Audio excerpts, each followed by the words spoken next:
Yes, ma'am. Yes, absolutely. Hi, Mayor Pete. Thank you for joining us. I'm Kiana Gregory, Political Director with Black to the Future Action Fund. And my pronouns are she and her, and we're really excited to have you with us today. Thank you. Hello, my name is Nife Olufasoye. I'm the organizing director with Black Futures Action Fund, and it's nice to meet you as well. Thanks for having me. And I'm Alicia Garza, and I'm the principal of the Black to the Future Action Fund. It's good to see you again, Mayor. Thank you for joining us. I want to start off just by telling you a little bit about Black to the Future Action Fund, and then we will kick it over to you to do an opening statement.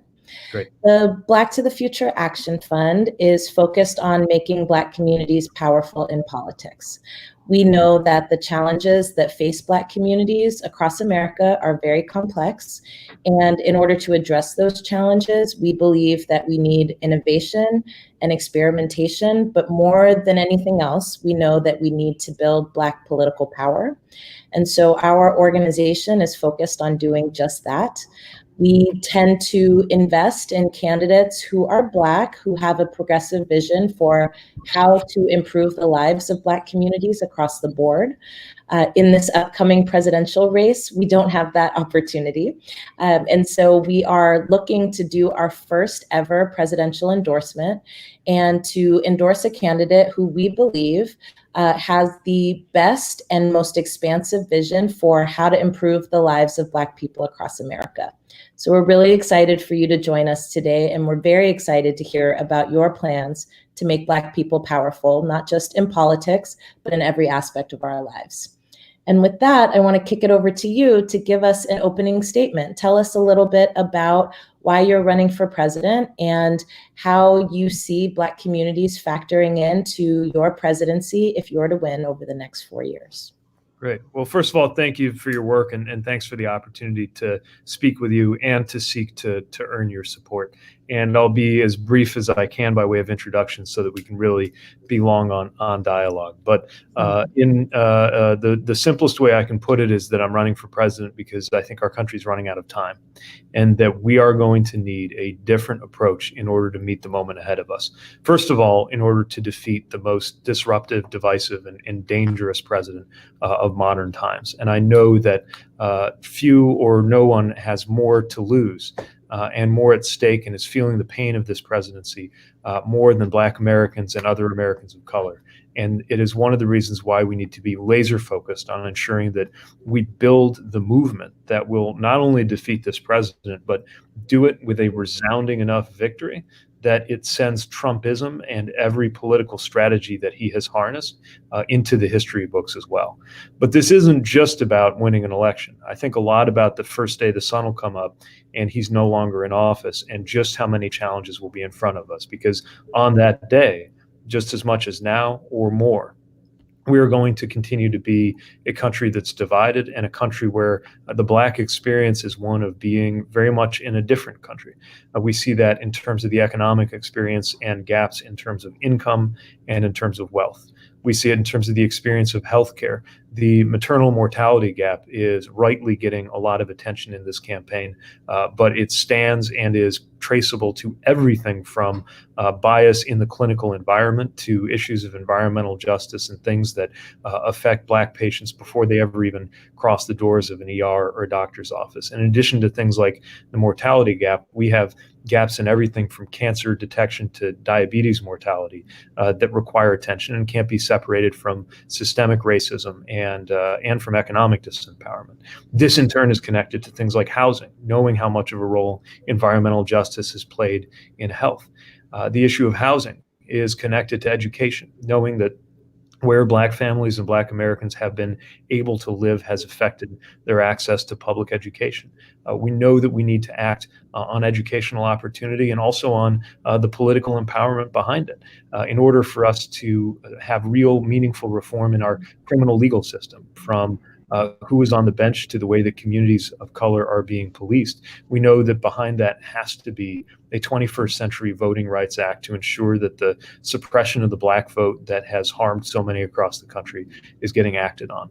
All of these things, I believe, are integrated. The harms are integrated and the solutions have to be too. And I believe it will be the measure of whether my presidency is a good one, if I am elected president, whether we have been able to demonstrably show that this is moving away from a country that has been 400 years in the making, where your experience is so much defined by race, and into one where we acknowledge and celebrate identity. We don't pretend that we're moving into a post-racial country, but we do it in an anti-racist context. We're actually taking the steps so that race has no bearing on your health or your wealth or your encounters with the criminal legal system. And I'm committed, especially mindful of the privileges that I sit on the benefiting side of my obligation to make myself useful to fellow Americans and to Black Americans who deserve allies in every corner in politics, and will have allies in the Oval Office when and if I'm elected. Thank you so much, Mayor. Thank you so much. Sorry, go ahead, Nife, my bad. Yeah, all good. So one of the most discussed and defined characteristics of your mayoral administration has been a tension and sometimes volatile relationship you've had with the Black community in South Bend. Have these tensions shaped your approach to strengthening your relationships with the Black community? Absolutely. I mean, first of all, something I think I've learned the hard way through my efforts to serve everyone in our community is the ways in which good intentions are not enough. I mentioned my view of the Black experience in America. I'll tell you, the Black experience in South Bend reflects that in so many ways. We're a community that is about 25% folks living under the poverty line. We also are a racially diverse community where you are much more likely to be experiencing poverty if you are Black. Black communities across our city have been at the heart of the life and the growth and the story of South Bend, but also on the leading edge of so many harms in terms of economic disempowerment, in terms of difficulty accessing excellent education, and the areas that I think have gotten the most publicity in the course of my campaign during my 2 terms as mayor when it comes to the experience of policing and seeking to be treated justly by the criminal legal system as expressed through policing in our city. And what I have learned is the value of empowering Black voices, but also the struggle of getting it right. And I've been humbled as somebody who, understanding these things, maybe sometimes more from a theoretical perspective than a human one, has been called to account for the ways in which so many of these inequities, which were there when I arrived, but the moment I put my right hand up and took office, had a responsibility for helping to improve, and did in many ways. We teamed up in order to make sure on everything from economic empowerment, where we cut Black poverty and Black unemployment faster than the national average, to transparency around the use of force, where we helped lead the Midwest in pushing information out online, but also recognizing all of the areas where we came up short, where we've got such a long way to go, and learning how to drop the defenses that I think are instinctive for somebody who is proud of the work that we've tried to do, and listen to the pain of so many fellow residents, and now as I cross the country, fellow Americans who can't wait for us to act to get this right. And the stories of those who live the struggles that are so often talked about on the news, as if it's just an abstract policy issue, or worse, as if it's just about the politics of it. It has very much shaped the way I'm seeking in the course of, yes, our policies, but also our engagement, to make myself useful in the struggle toward justice nationally. Thank you, Mayor. Thank you. I think to keep to follow that thread, Mayor Pete, at Black to the Future Action Fund, we believe that how one governs is equally as important as the policies they espouse. Can you please tell us about your political philosophy and approach to governance by and for the people, sharing an example of your current work to involve Black communities in decision-making and the influencing and embedding of policy? Yeah, so it starts with the idea that the whole point of politics, the reason we as a human species invented government, is to make everyday life better. And so many of the consequences of policies, good, bad, and in between, are playing out differently in people's lives, in a highly racialized life that we have in this country. And therefore, different voices need to be at the table. So in terms of how I governed in South Bend, I learned very quickly that it was important to not only have a representative letterhead or be sitting at a table with a group of people who represented in some statistical way the community that we were serving, but more importantly, to try to draw out voices that might not be heard. And that's everything from ensuring that when somebody has a difference of opinion, that they get the time and get the microphone, to acting to make sure that people who maybe were intimidated by government or were shut out of government had that voice. So every month or two, I would take a card table to a community center or a school, often in predominantly Black neighborhoods and lower income areas of the city, and just listen one by one appointments to hear what was going on. Because often I found that the picture that I got then was just different than anything I could get through more formal channels or over the news. It was how I learned, for example, about the problems that were going on in our housing authority, not from a budget perspective. I knew about those for years, but from a resident perspective. Even though I didn't directly control the housing authority, once I heard that experience in a direct way from the people who were affected, who just didn't necessarily find their way into the halls of power, but who would find their way to me if I was in their neighborhood. Started turning up and doing my own kind of surprise visits to see what was going on, and then bringing that to the attention of those who are in a position to make a direct difference on it. I'm thinking about it a lot from a campaign perspective too. It's not just about the makeup of our team, although the fact that we have a campaign team that's over 40% people of color is very important to me. But it's trying to create spaces for engagement that are beyond television appearances, that are beyond big rallies or town halls with 1,000 people, where we're having quieter conversations. Sometimes it's 10 or 20 people on a topic like health equity with people who are on the forefront of it, or on a question like Black business ownership with the people who are leading the way on what it would take for us to drive and support that better, to the formation of our policies. The Frederick Douglass plan, for example, that we're very proud of as a campaign, because I believe it represents the most comprehensive plan yet put forward for dealing with systemic racism. One thing that I think will be clear to anybody who's worked these issues and who's looked at our plan is that it could not have been created without the inclusion of Black voices who are on the lead on each of the issues that is contemplated by the plan, but we're in a leadership position in bringing it all together too. And in order to get any of this right from a governing perspective in the presidency, we are going to have to continue to find ways to bring voices in, not just in terms of rosters and roundtables, but a process that authentically includes the perspective of those who can bring a lived experience that, in all humility, I know that I simply can't. Thank you, Mayor. So my next question is really diving into policy. And we would love it if you could share your top political and policy priorities for your first 100 days in office if you're elected, and describe in detail how those policies would impact Black communities. Great. So, as you know, there's going to be a lot of work to do and a lot of work to undo in those first 100 days. And out of respect for your time, I'll try to condense what I have to say into a few areas. But let me mention 3 categories that I think require immediate attention. One of them is democracy, the shape of our democracy itself, because I don't believe that we are a democracy. And we are going to need to act in ways that can be done right away, and in ways that will take a generation, but all of which needs to start in 100 days. In other words, when I say we need a national popular vote, because the Electoral College systematically disempowers, among others, Black voices, I know that it's going to take a generation to deliver that. That's why we need to start fighting for it on day one. Same with the kinds of reforms that will overturn Citizens United. Not because we can deliver it on day one, but because we have to work on it on day one to get the amendment through that might take more than even one presidency to finalize. But there are also things that we really can act on right away.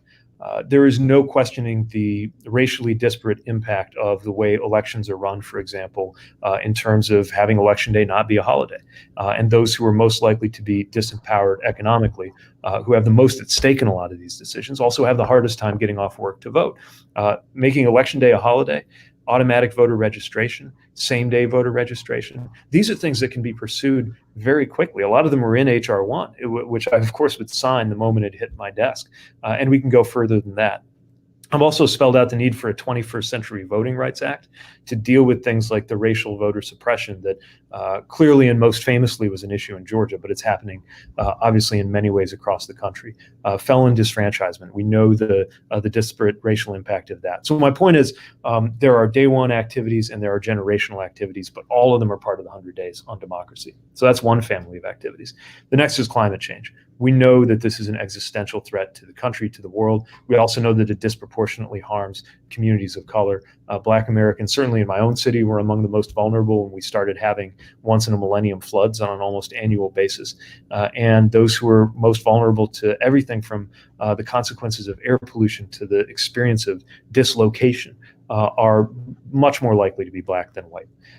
There's also a lot of opportunity here. So part of what I put in our climate plan is in the 3 million net new jobs that I envision will create from acting on climate. We can do it with a view toward equity, toward ensuring that those who have experienced the greatest harms are also most likely to be at the front of the line. So there's a whole family of issues to work on there.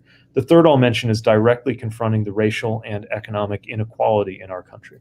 And it's one of the reasons why a key part of the Frederick Douglass plan is about economic empowerment. And we got to think about it top to bottom. In other words, there's a whole set of activities to do around making sure that federal purchasing better reflects the diversity of the taxpayers who are paying for it in the first place. We know the work that we could do to lift up minority entrepreneurs and from direct co-investment to credit market reforms to make sure that everybody from big business and creating more Black millionaires to making sure that small and medium enterprise gets on its feet. But not everybody's going to go start a small business. And when I talk about labor market reforms, when we talk about making sure that we elevate the minimum wage, when we talk about greater union representation, when we're talking about ensuring that domestic workers and farm workers and direct care workers and gig workers, of whom there will be more and more, are economically empowered through labor law, we know that that disproportionately benefits Black Americans. So I'll stop there because I know we're covering a lot of ground, but those are the three kind of categories of that I think in particular deserve attention and getting the ball rolling in those first 100 days. That's excellent. Just as a follow-up, Mayor, have you had a chance to look at our Black Agenda 2020? And if so, can you talk to us about the relationship between the policies that you would prioritize in your first 100 days and some of the policies that you saw in our policy agenda?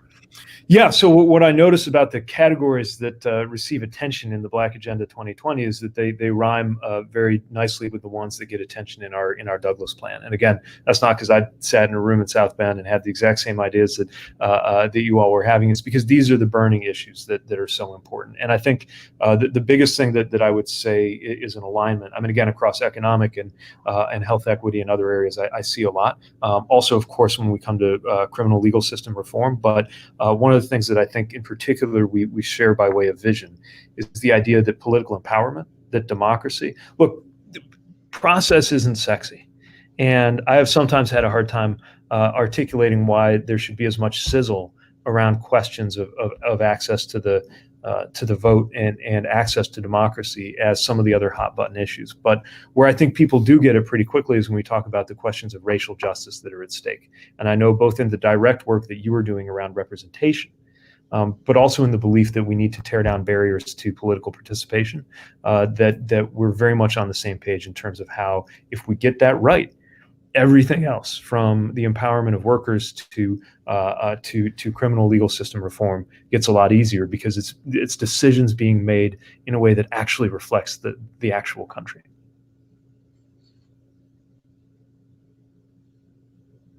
That's great. Thank you, Mayor. One other follow-up question that I have. So I had the opportunity to see you on the debate stage in New Hampshire, and there was a moment in the debate where there seemed to be a back and forth amongst the candidates about the need to center race in any policy that is being put forward to change what's happening in America. Can you talk to us a little bit about your perspective coming out of New Hampshire about that conversation? What do you think was right about that conversation, and what was missing from that conversation on the debate stage?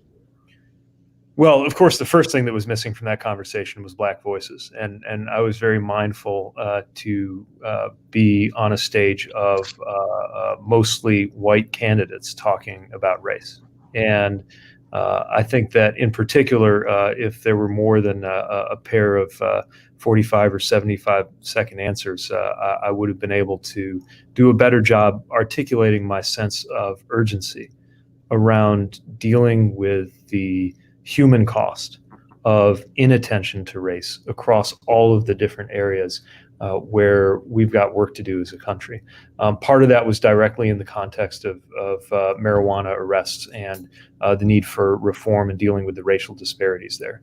And that's one where, first of all, as you know, I believe that we ought to end the criminalization of marijuana and incarceration as a response to drug possession wholesale. But I think also in getting caught up in a conversation about statistics, I missed an opportunity to convey the fact that nobody can defend what is happening in my city or any city right now when it comes to the disparity in the way that people are treated and the way that a set of laws that is written for the whole country is just experienced completely differently depending on race. But the thing is, everything is experienced differently depending on your race. And part of being white is not always being forced to see that. The more I hear Black voices describe the racialization of everything, not only dramatic scenarios like encounters with law enforcement, but the everyday, from a job application to walking through the mall. Part of being a well-intentioned white candidate for office is that you are called to think about these issues out of the importance of addressing them as a would-be policymaker and as a candidate out there working to earn Black support. It is completely different from the experience of being Black, where you are reminded constantly, whether you choose to be or not, of the racialized environment that we're in. And in a country where whiteness is still the default, there has to be a completely new level of intention, especially among those who share broad goals about what ought to happen in our country, but have to hold ourselves accountable to recognizing that it will take a lot of work, a lot of moral and emotional as well as mental work to recognize how everything from a visit to the doctor's office to a traffic stop to a job application is different, and that white people are experiencing a racialized world too, but are not required to acknowledge that very often. Thank you, Mayor. That was important. Kiana, Nife? Yeah, thanks, Alicia and Mayor Pete. At Black to the Future Action Fund, we believe in ending the use of incarceration to solve the problems of migration and poverty. What immigration-related executive actions can we expect from your administration in the first 100 days? Well, you can expect an immediate end to the family separation policy and a completely new and urgent level of action to reunite separated families.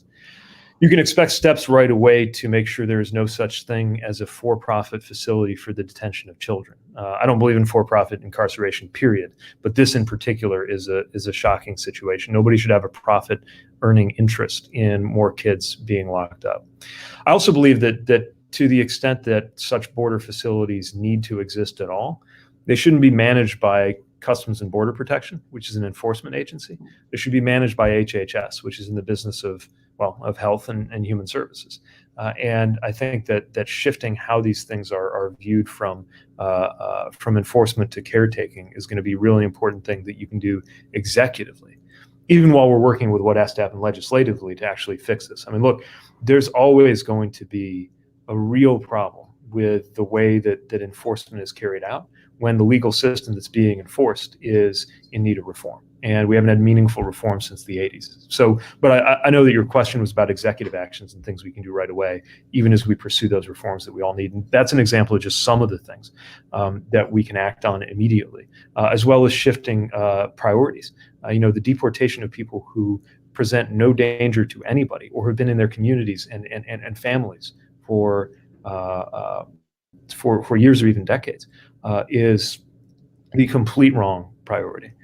And of course, there are executive actions that can be taken right away to support dreamers, even though the real solution to this, again, is legislatively ensuring that dreamers have citizenship so that they don't have to worry from one presidency to the next whether they're going to be safe.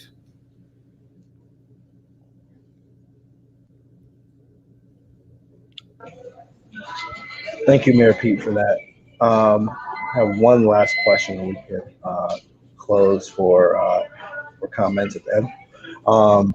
So what's the most significant policy and political achievement that you've made which has positively impacted the Black community? Please share how you involve the community in this achievement from start to finish. So in our city, I would point to the ways in which our city began to believe in itself in a new way. I know that doesn't sound like a concrete policy, but let me explain what it meant for us. We were described as a dying city right around the time that I took office at the beginning of the decade. And we took action to make sure people who wondered whether anybody saw them were better served. And even where the actions were imperfect or we learned how to do it better on the way, there is a lot to be proud of in terms of how our community stepped up to get back on its feet. It was everything from investing in neighborhoods, many of which were predominantly Black neighborhoods where homes had been allowed to crumble for years or decades. And those who were left as homeowners there saw the values of their homes collapse, but more importantly, got the message that nobody cared about them because empty homes often owned by out-of-town landlords were allowed to just fester. We acted on that.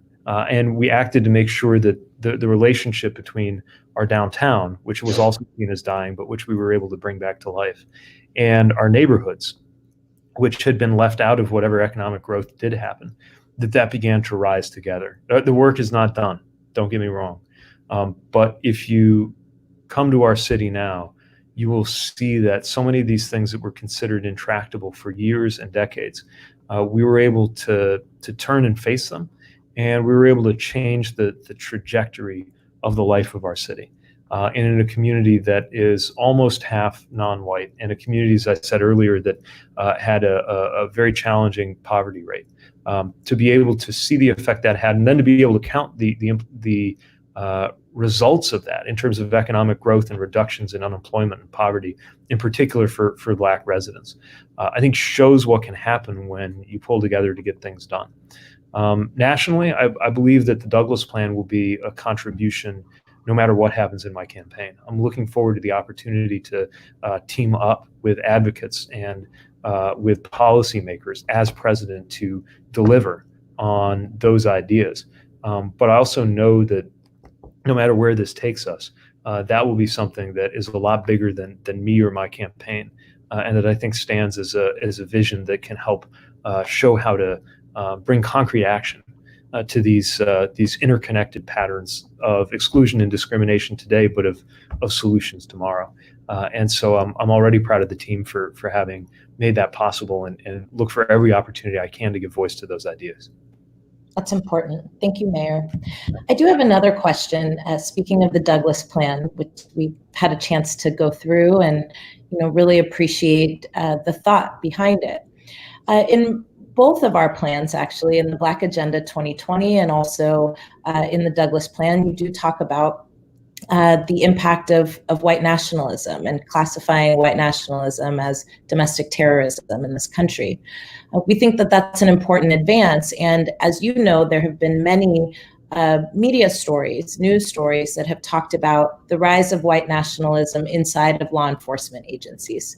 How would you take on this kind of challenge as president, understanding that the things that law enforcement is doing is mostly controlled at the state and local level, but yet as president, we think that you have an opportunity to set a tone. So how would you address this challenge and the rise of white nationalism that we're learning more about inside of law enforcement agencies as well?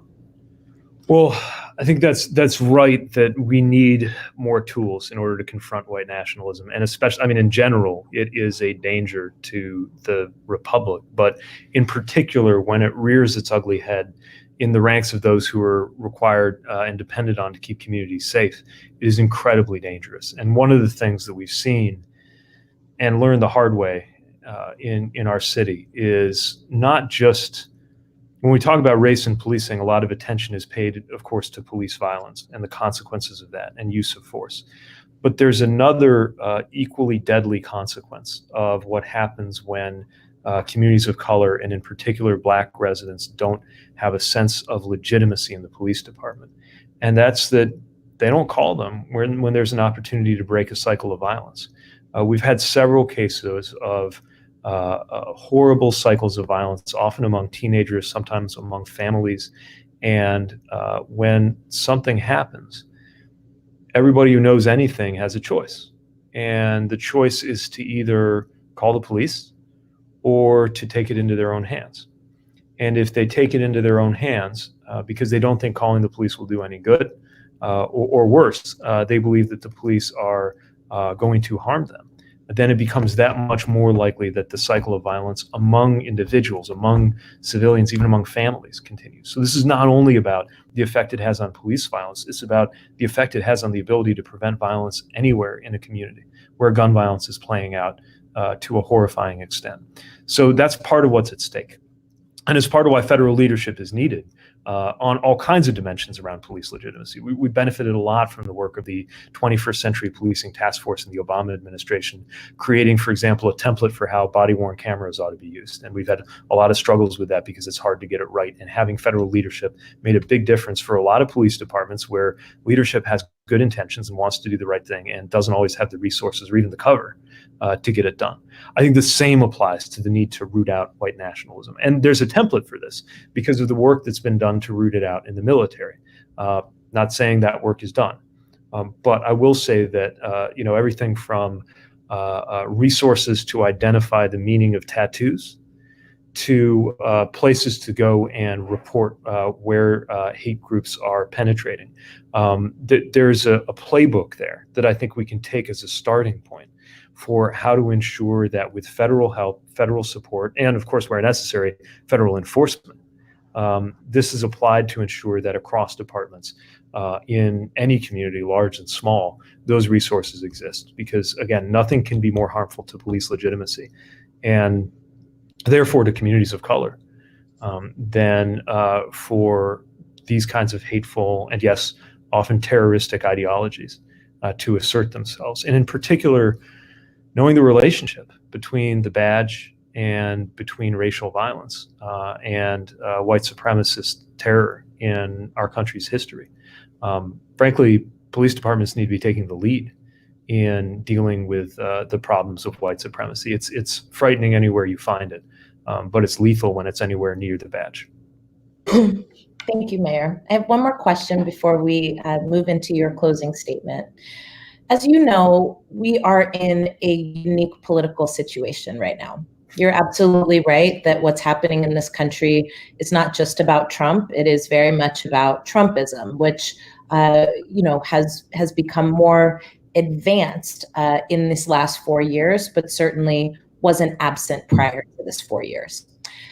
If you're elected president, you will have the extra added responsibility of figuring out how to dismantle so much of the very, very harmful policies and practices that have been embedded in the current administration that, as you know, will have impacts for decades to come if we are not diligent about how we dismantle those things.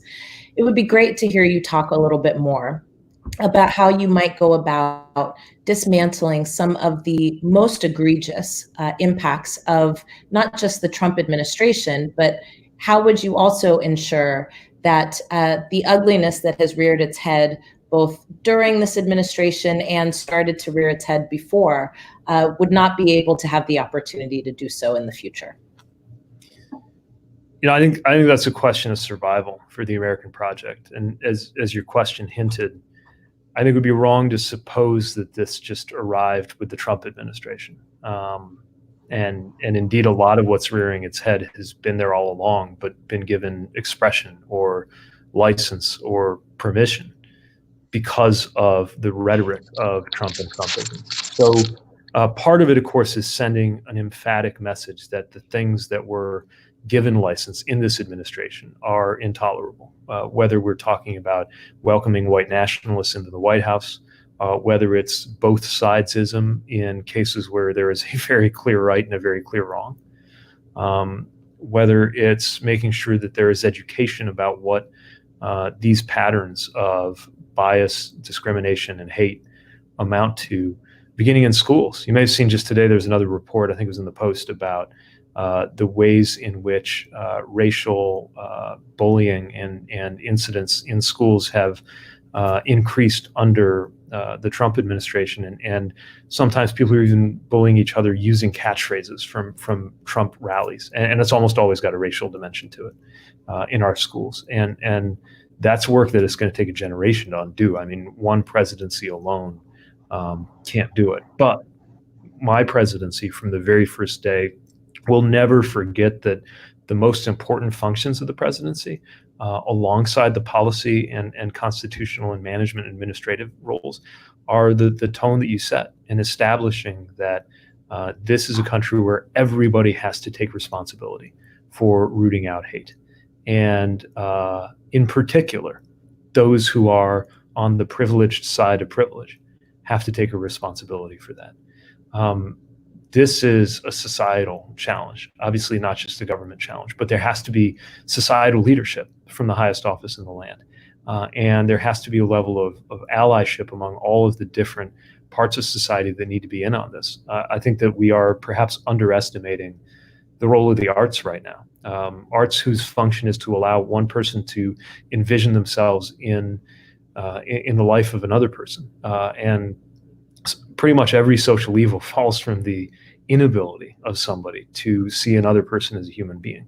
And whether it's across race or other patterns of exclusion, that, again, as we know, has very direct, concrete, and often violent consequences. So I'm not going to say that the president said, "I alone can fix it" when he took office. I'm not going to say that I or any president alone can undo those harms, but it begins by giving voice to why they are harmful, why they're not acceptable in America, and ensuring that that's not just a policy challenge, but an educational and a cultural challenge. And this is another example of where Black voices need to be at the forefront of how decisions are made, because one thing I found immediately after the shock of the Trump election and the rhetoric that happened there is, frankly, at least within the Democratic Party, a lot of white folks were more surprised than Black Democrats about what had happened and why. Thank you, Mayor. We appreciate that. We are nearing the end of our time together, and we'd like to offer you the final few minutes to share a closing statement with the Black to the Future Action Fund community. What else should we know about you and your run and what you hope to do? Well, I want you to know that I'm in this because I believe in the power of the presidency to empower and unify the American people when we are being frighteningly divided, not only by this president's political project of furthering the way we're divided by race, but all of the different ways in which we are at each other's throats right now. And that solving that does not mean shying away from the divisions or watering down our values or papering over our differences. But it does mean, I believe, establishing a sense of belonging. And we're working hard to establish that sense of belonging in my campaign. And it's why I'm thrilled to be in dialogue with you right now and working every day to be in dialogue with everybody that we can call into this effort together. but also why that needs to be a hallmark of the next presidency. Obviously, I'm hoping to earn your support. I also want you to know that regardless, I want to lift up the work that you're doing and recognize how important it is. And I think we all know what's at stake in making sure that we get it right this time. And I think we're also not under any illusions about how much work will remain to be done. The day the sun comes up and Donald Trump's no longer in the White House, that's when our work begins in many real ways. But I also can tell you from my experiences on the campaign trail, especially in the 4 early states, but across the country, that there is an opportunity here to call this country to a higher place than where we are. Engaging fellow members of faith who understand how being a person of faith can draw you to efforts like the Poor People's Campaign and Faith in Action and civil rights involvement just as readily or more as it might draw somebody to the 700 Club or the religious right. Engaging with people in areas that have voted conservative for a long time, but can see the harm that is happening right now and will respond when they are called to their highest values. And above all, lifting up the voices of those who have the most at stake right now to share their experience and their stories of why the decisions that are made in politics aren't just local for everybody, they're personal. And I know they're personal for all of us in different ways. I've got my own story of how my life has been shaped by decisions made in courts and in Congress and in the White House. Each of us does. And bringing those stories to Washington, bringing those stories to the forefront of the presidential election, rather than allowing it to become one more exercise in raw politics and punditry, as if all that matters is which team scores a point and which team wins the round. I think that's at the heart of what a better future in this country will look like. I think our generation will live to see one of two things happen. We will either live to see white supremacy destroy the American project, or we will live to see greater gains in equality than have happened at any time in modern American history. It's going to be one or it's going to be the other. And I'm here, I hope as president, but in whatever capacity I can make myself useful to make sure that it's the better of those two pass down the fork in the road. And I welcome every opportunity to ally with you and those that you organize to make sure that that is the story that our generation lives to see. Thank you, Mayor. We so appreciate you taking the time to meet with us today, and we look forward to being back in touch with you. Good luck on the campaign trail. Thanks very much. Thanks again for having me. Thank you. You have a good day.